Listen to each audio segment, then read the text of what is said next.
दोस्तों, परमात्मा के न्याय की यह कहानी आज से सैकड़ों साल पुरानी है, लेकिन इस कहानी को सुनने के बाद ईश्वर में आपकी आस्था और भी गहरी हो जाएगी। इसलिए इस कहानी को बहुत ध्यानपूर्वक सुनना। बहुत साल पहले किसी छोटे से गांव में गंगाधर नाम का एक किसान रहता था।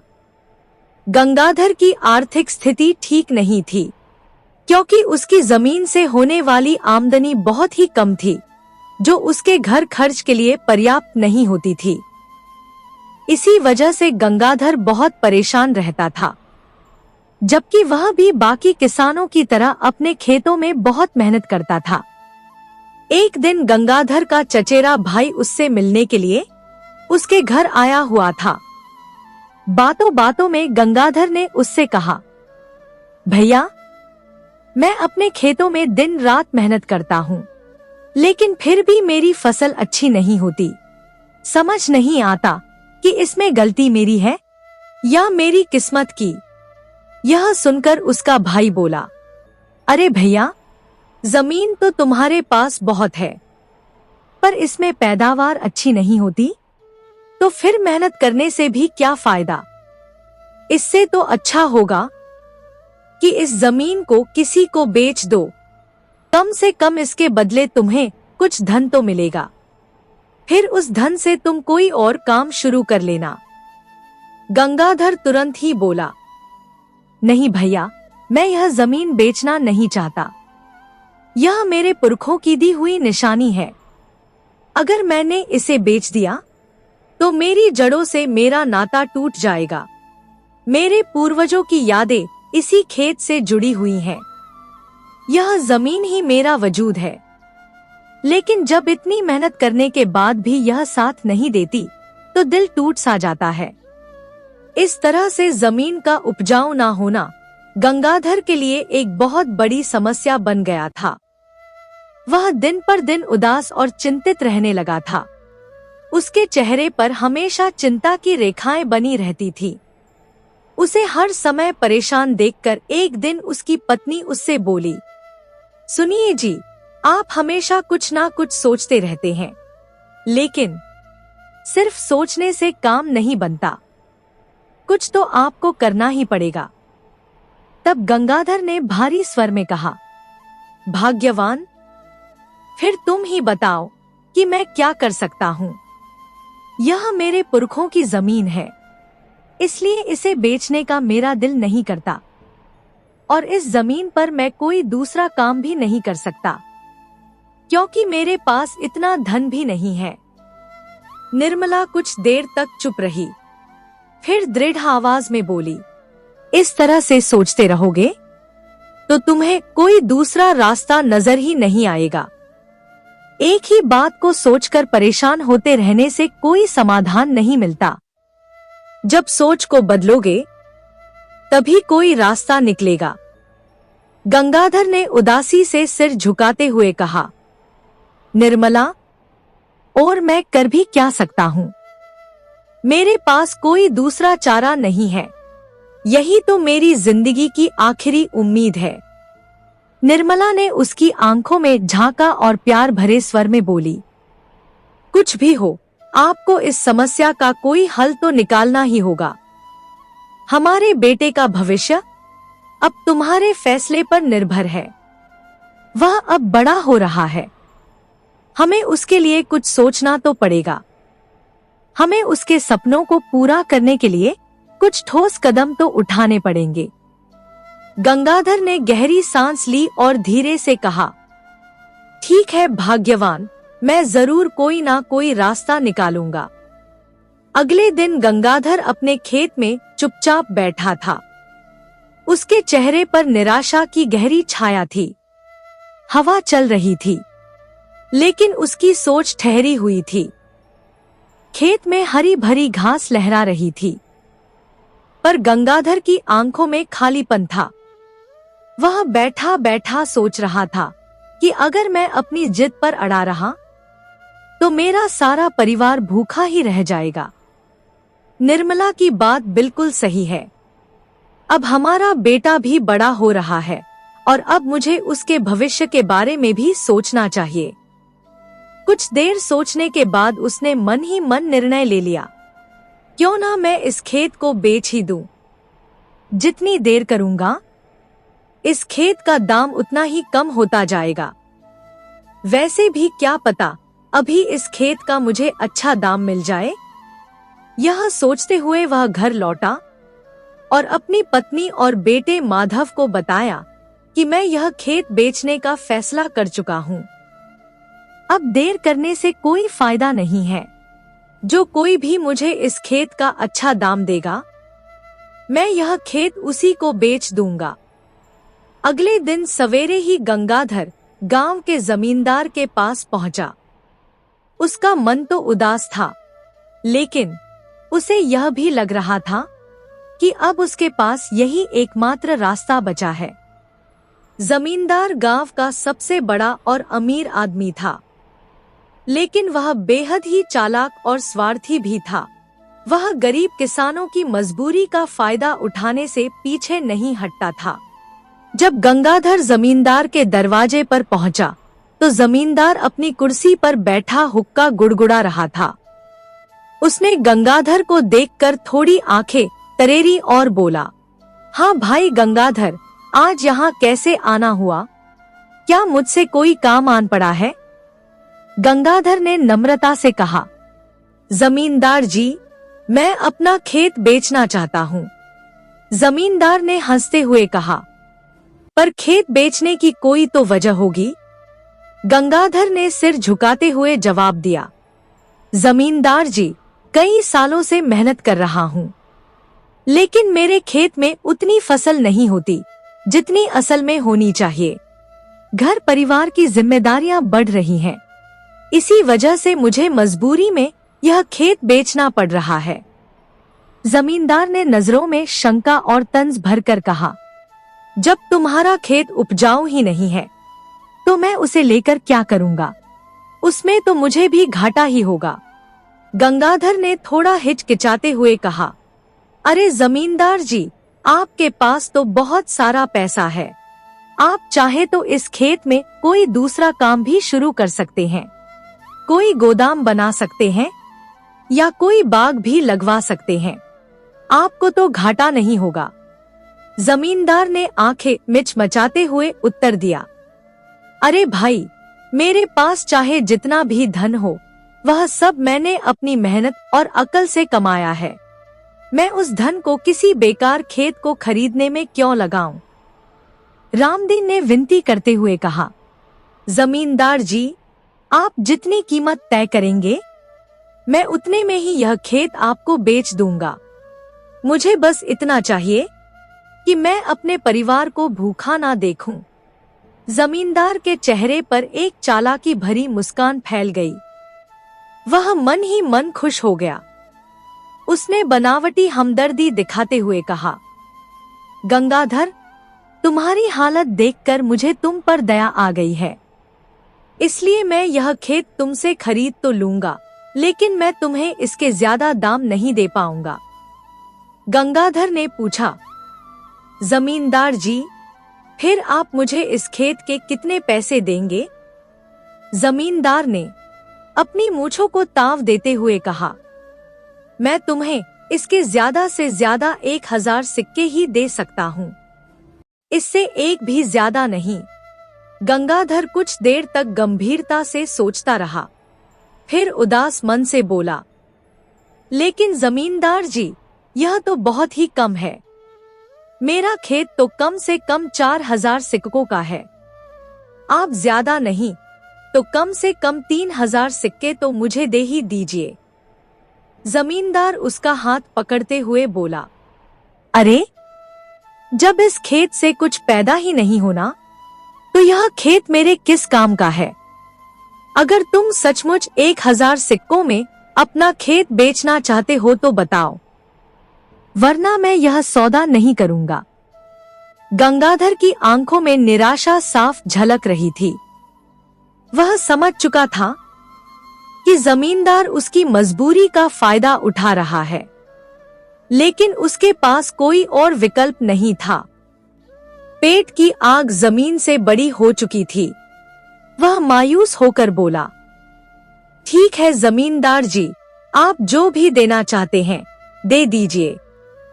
इस तरह जमींदार ने मात्र 1000 सिक्के देकर गंगाधर से वह खेत खरीद लिया। गंगाधर बड़े उदास मन से वह रकम लेकर अपने घर लौट आया। गंगाधर के पड़ोस में ही नारायण नाम का एक समझदार और अनुभवी व्यक्ति रहता था, जो खेती बाड़ी के साथ साथ जमीन की सही कीमत का अंदाजा भी अच्छे से लगा लेता था। उसे जब यह बात पता चली कि गंगाधर ने अपना खेत केवल 1000 सिक्कों में बेच दिया है, तो वह चौंक उठा और तुरंत गंगाधर के घर आकर उससे बोला, भाई गंगाधर, तुम्हारा खेत तो बहुत ही बड़ा है और अच्छी जगह पर स्थित है। उस खेत की कीमत कम से कम 4000 सिक्के तो बनती ही है। फिर तुम क्या पागल हो गए हो जो इतने कम पैसों में अपना खेत बेचकर चले आए? गंगाधर ने एक लंबी सांस ली और दुखी मन से बोला, मैं और क्या करता भी क्या भाई, मेरा खेत अब उपजाऊ नहीं रहा। उसमें ना तो गेहूं ठीक से होता है और ना चना, ना ही कोई और फसल अच्छे से उगती है। जब उसमें कुछ उगता ही नहीं, तो फिर कोई दूसरा आदमी मुझे उसके बदले अच्छे पैसे क्यों देगा? यह सुनकर नारायण ने माथा पकड़ लिया और गंभीर स्वर में बोला, अरे भाई, खेत उपजाऊ हो या ना हो, लेकिन जमीन तो जमीन है, उसकी अपनी एक कीमत होती है। और तुम्हारा खेत तो बिल्कुल गांव के बाहर है। वहां भविष्य में कोई फैक्ट्री भी बन सकती है या कोई नया रास्ता निकल सकता है। तुमने खेत बेचने में बहुत जल्दबाजी कर दी। गंगाधर सिर झुकाकर बोला, लेकिन भाई अब मैं क्या कर सकता हूँ? मैंने तो जमींदार से 1000 सिक्के ले लिए हैं और अब वह खेत कानूनी तौर पर उसका हो चुका है। अगर आप मुझे थोड़ी देर पहले मिले होते तो शायद आप मेरी कुछ सहायता कर पाते। और वैसे भी वो जमींदार बहुत ही चालाक है। नारायण ने उसे दिलासा देते हुए कहा, तुम परेशान मत हो भाई, मैं कुछ सोचता हूँ और कल फिर तुमसे मिलने के लिए आता हूँ। यह सब सुनकर उसकी पत्नी भी बहुत ही दुखी हो गई। उसकी आंखें भर आईं और वह भी कहने लगी, हाँ जी, सच में वो जमींदार तो बहुत चालाक निकला। भले ही हमारी जमीन उपजाऊ नहीं थी, लेकिन फिर भी उसकी कीमत इतनी कम तो नहीं होनी चाहिए थी। तुमने इतनी जल्दी फैसला क्यों ले लिया? गंगाधर ने भारी मन से जवाब दिया, बात तो तुम्हारी सही है, पर मैं हमेशा से ही भगवान पर भरोसा करता आ रहा हूँ। मुझे मेरे सब्र का फल जरूर मिलेगा। अगली सुबह नारायण फिर से गंगाधर के घर आया और मुस्कुराते हुए बोला, भाई गंगाधर, तुम बिल्कुल चिंता मत करो, तुम्हारी जमीन तुम्हें वापस मिल जाएगी। देख लेना, मैं कुछ ऐसा करूंगा कि वह जमींदार खुद ही तुम्हें जमीन वापस बेचने के लिए बुलाएगा। गंगाधर थोड़ा संकोच करते हुए बोला, लेकिन वह जमीन मुझे वापस क्यों बेचेगा भाई? और वैसे भी मेरे पास अब पैसे नहीं हैं। नारायण ने बड़े ही आत्मविश्वास से कहा, भाई गंगाधर, वह जमींदार तुम्हें जरूर बुलाएगा, और जब वह तुम्हें बुलाकर जमीन खरीदने की बात करे तो तुम उसे 200 सिक्कों से ज्यादा कीमत मत देना। बाकी सब मैं देख लूंगा और जरूरत पड़ी तो मैं खुद तुम्हारी मदद कर दूंगा। इसके बाद नारायण ने अपनी सारी योजना गंगाधर को समझा दी। इसके बाद नारायण सीधे जमींदार के पास पहुंचा। वहां पहुंचते ही उसने चालाकी से कहा, जमींदार जी, मुझे एक खेत खरीदना है। मैंने सुना है कि आपके पास बहुत सारे खेत हैं। अगर आपका कोई खेत मुझे पसंद आ गया तो मैं उसे बाजार की कीमत से दोगुने दाम पर भी खरीद सकता हूँ। यह सुनते ही जमींदार का मन खुशी से नाचने लगा। उसकी आंखों में लालच की चमक आ गई। वह मुस्कुराते हुए बोला, अगर तुम मुझे दोगुने दाम देने को तैयार हो तो मैं तुम्हें अपना खेत बेच सकता हूँ। नारायण ने शांति से जवाब दिया, देखिए जमींदार जी, मैं आपसे खेत तभी लूंगा जब मुझे वो खेत पसंद आ जाएगा। जमींदार ने कहा, तो फिर चलिए, मैं आपको अपने खेत दिखा देता हूँ। जमींदार जल्दी से उसे अपने खेत दिखाने के लिए ले गया। जमींदार सबसे पहले नारायण को अपने सबसे बढ़िया खेत पर ले गया। वह खेत को दूर से ही दिखाते हुए बोला, यह खेत मेरे दादा परदादा ने मेरे लिए छोड़ा था। यह हमारी पुश्तैनी जमीन है। मैं इसे किसी भी हाल में दोगुने से कम दाम में नहीं दे सकता। इसकी कीमत कम से कम 5,000 सिक्के हैं। नारायण ने अपने चेहरे पर मुस्कान लाते हुए कहा, अरे वाह, आपका यह खेत तो वास्तु शास्त्र के हिसाब से भी उत्तम दिशा में स्थित है। लगता है इसी खेत के कारण आपकी इतनी तरक्की हुई है। इस दिशा में स्थित भूमि शुभ फलदायक मानी जाती है। लगता है इसी खेत ने आपको धन धान्य से भर दिया है। लेकिन अब मुझे भी समृद्ध होना है। यह खेत मैं आपसे ले लूंगा। नारायण की बात सुनकर जमींदार एक पल के लिए सोच में डूब गया। वह अपने बीते वर्षों को याद करने लगा। सचमुच जब से यह खेत उसे मिला था, तब से उसका जीवन सुखमय हो गया था। उसकी आमदनी भी बढ़ी और समाज में मान सम्मान भी मिला।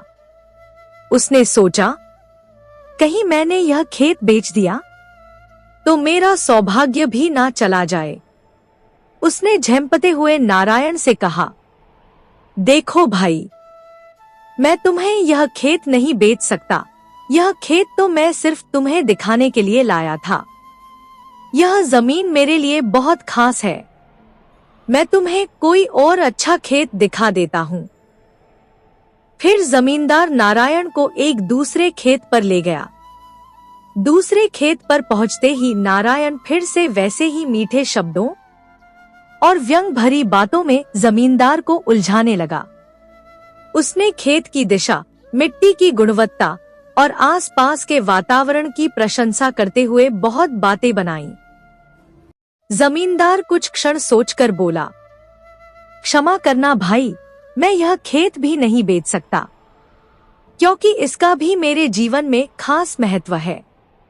नारायण ने भौहें चढ़ाते हुए कहा, जमींदार जी, लगता है आपका मन खेत बेचने का है ही नहीं।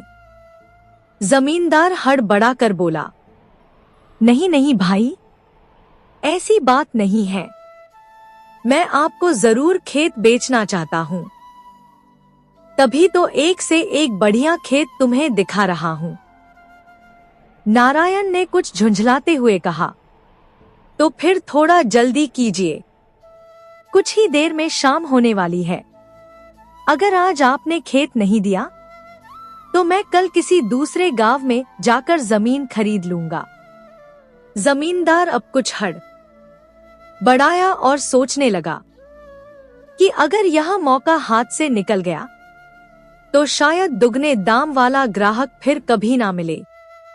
अब वह नारायण को उस खेत पर ले गया जो उसने हाल ही में गंगाधर से खरीदा था। खेत पर पहुंचकर जमींदार बोला, आप इस खेत को खरीद लीजिए, यह खेत बहुत ही बढ़िया है। नारायण ने उस खेत को एक बार गौर से देखा, फिर भौहें चढ़ाते हुए अजीब सी शक्ल ली, जैसे वह उस खेत को देखकर बिल्कुल भी खुश नहीं हुआ हो। जमींदार ने पूछा, क्या हुआ भाई, क्या यह खेत आपको पसंद नहीं आया?